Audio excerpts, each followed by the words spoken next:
So this week we have a really special one for In My Mug subscribers. It's an exclusive if you subscribe to inmymug.com, and it is a Nicaraguan Limoncillo Pulped Natural. My name is Steve Layton, and I travel the world finding amazing and delicious coffee for you to drink at home. Some make coffee difficult to understand and complicated, but here it's my job to make it easy and fun and tell you what's in my mug. So, as I said, this is an In My Mug exclusive, and it's Nicaraguan Limoncillo Caturra Pulped Natural. We have had an extremely long relationship with this farm, but since 2007. Limoncillo is 171 hectares, has 9 waterfalls on it, has 60 families in it, has its own hydroelectric power station there, and has its own school. It has its own healthcare area. It has its own nursery. It's ridiculously how big this farm is. The Pulp Natural version of the Caturra, which the washed and naturals are available on the website, but this is just an exclusive for In My Mug subscribers because we wanted to give you something nice with Christmas coming.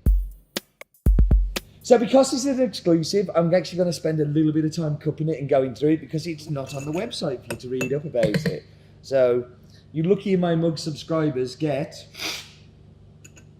something that is very classic Nicaraguan. So it's incredibly sweet. I want you to think chocolate. I want you to think a really good body. It's like thick and silky texture.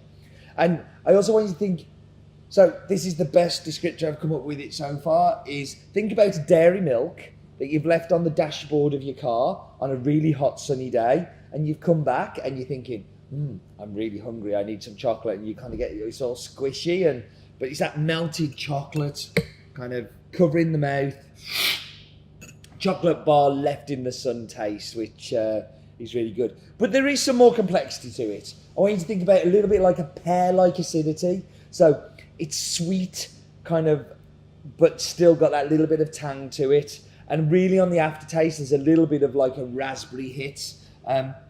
This is such a complex coffee, and Nicaraguans get such a bad reputation for being a little bit simplistic. This is as complex as it gets. It's an absolutely beautiful coffee, and I hope you're enjoying it at home.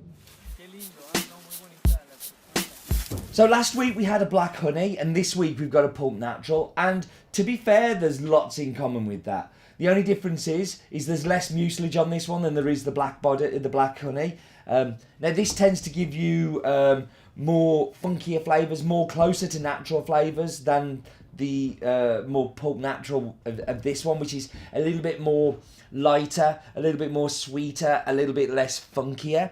And you tend to get like a little like more lighter body than you would get with the more heavier black honey, but you do get much more body than you would with a washed coffee. So it's a tool that farmers can use to manipulate the coffee on how they want it to taste. It can also be a tool they can use to, if they have a lot of washed coffee on the raised beds, they can do this on patio or on plastic kind of matting. Same with the naturals. It basically means you can control what's coming through the patios. So for instance, if you're very, very busy, you tend to do your washed coffee when you're very, very busy, because the washed coffee it dries much quicker, it processes much quicker, and it gives you more space to do more. If you have a little bit more time, but still busy, you might do a pulp natural like this one. And then if you are, you got a little bit of time left, it's the end of the harvest, you're just doing things, that tends to be the best time to do the naturals because you can just take your time, give them all the attention by turning them regularly. So we are part of a very exclusive club. If you are an In My Mug subscriber, you are getting the pleasure of tasting this along with me. If you are not, more fool you for not being an In My Mug subscriber. You should subscribe immediately.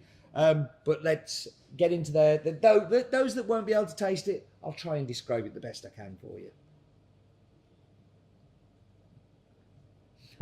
So just like when we cup this coffee, I want you to think melted chocolate bar. It really is like thick, gooey, sticky milk chocolate. And that's a lot because of the mouthfeel that's there. It does have some acidity. I want you to think pear. I want you to think raspberry. I want you to think silky. It's all about the flavours and the mouthfeel and just so many things going on together there. It really is a special coffee. And in the aftertaste, it's very much pear. It is, as I said in the cupping, a super complex Nicaraguan. And for anybody who doesn't believe me, you should have subscribed. Thank you for joining me. I do hope to see you very soon. But do remember, life is too short for bad coffee.